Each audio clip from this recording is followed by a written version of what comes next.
మరణంపై విజయాన్ని సాధించిన ఏకైక చక్రవర్తి, ప్రపంచ రక్షకుడు, జగన్నాథుడు యేసయ్య. అంట్లో ఎటువంటి అనుమానం లేదు. అందుకే ఆ యేసయ్యని నేను నమ్ముతాను. ఆయన చరిత్రను మేము ముందు పెట్టాను. అనుకోకుండా జరిగింది కాదు.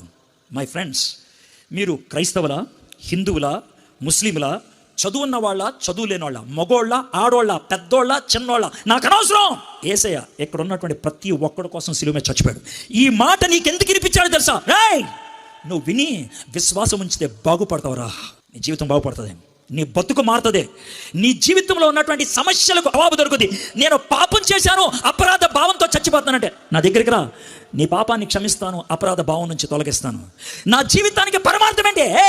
నా యందు విశ్వాసం ఉంచి నేను నడిపిస్తాను. నేను చచ్చిపోతే ఎక్కడికి వెళ్తాను? నా పక్కకు నుండి నువ్వు నిత్య జీవంలోకి నడిపిస్తాను. మూడింటికి జవాబు ఇచ్చేది ఆయన. నేనే సత్యం, నేనే మార్గం, నేనే జీవం. ఎంత చక్కటి జవాబు.